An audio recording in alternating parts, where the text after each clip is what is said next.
အားလုံးပဲမင်္ဂလာပါရှင်ဒီတစ်ခါမှတော့လေဒါအတွက်ချက်ပြတဲ့ mac and cheese လေးပေါ့နော်ဘယ်လိုချက်တယ်လဲဆိုတာလေးကိုတော့ကအစားဆုံးလေးရိုက်ပြထားပါရဲ့ရှင်အဓိကတော့အခုချက်ပြထားတဲ့ပုံစံကတော့ဘေဘီလေးတွေအတွက်ပေါ့နော်ချက်ပြထားဖြစ်ပါရဲ့ရှင်အိမ်ကသားရတော့ဒီဟာလေးကိုတအားကြိုက်ပါရဲ့ရှင်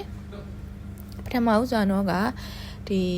ပါစတာလေးတွေပေါ့နော်အခုလိုမက်ခရိုနီလေးတွေကိုသုံးထားပါတယ်ဒီမက်ခရိုနီလေးတွေကိုတော့ကအဖုံးလေးနဲ့နှစ်ဖုံးပေါ့နော်တစ်ခါရဲထည့်ပြီးရောပြုတ်လိုက်ပါမယ်ရှင်ဒါကကြောင့်နောက်နေ့စားဖို့အတွက်ပါတော့ထည့်ပြီးရောပြုတ်ထားတာပေါ့နော်ဒီနေ့မနက်ကောင်တော့ပါစတာရေအကုန်လုံးရောပြီးရောပြုတ်ထားတယ်ဒီဘက်ကပါစတာကြောင့်တို့ရေလူကြီးရေစားဖို့ပေါ့နော်ဟိုဘက်ကမက်ခရိုနီလေးကကြတော့ဒါသားစားဖို့ပါရှင်ဒါကလေပြုတ်ထားတဲ့နှစ်ဖုံးကလေဒါသူ3ခါလောက်စားလို့ရပါတယ်နော်တော့ကတော့ပြုတ်ပြီးတော့အရေးလေးပါခြံထားပြီးတော့အရေးလေးပါခွဲပြီးတော့ရေကတက်တာရဲ့မှာ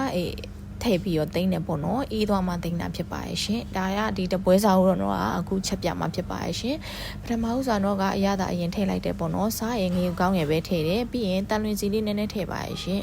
ပြီးတော့ရင်လေပါစတာချက်ဖို့ရတာလေအခုလိုမျိုး cooking cream လေးပေါ့နော်ဒီဟာလေးရောလိုအပ်ပါတယ်ဒါလေးကိုတော့ကအခုလိုမျိုးဟင်းချက်တဲ့စွန်းလေးနဲ့နှစ်စွန်း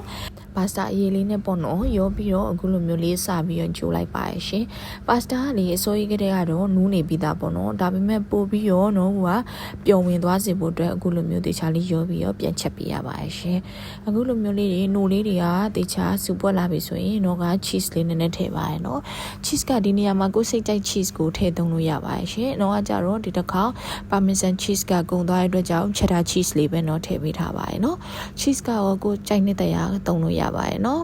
အခုလိုမျိုး cheese လေးပါထည့်ပြီးတော့သူ့ကိုလေတစ်ခါရောပြီးတော့ပြည့်နေသွားတဲ့အထိကိုတော့ဟိုကတည်ပေးထားရုံပါပဲရှင်အခါကျရင်လေပါစတာလေးကလည်းနူးညံ့ပြီးတော့သူက cream လေးနဲ့ပေါ့နော်အကုန်လုံးပြည့်ပြည့်နဲ့လေးနဲ့တသားရဲကျသွားရင်ဒါဘေဘီလေးတွေရဲ့အကြိုက်ဖြစ်စင်ပါပါရှင်အခုလိုအနေထားလေးပေါ့နော်နည်းနည်းလေးပြည့်တဲ့အနေထားရောက်တဲ့အထိတော့ဟိုကစိတ်ရှိလက်ရှိနဲ့ရောကြိုပေးရပါရဲ့နော်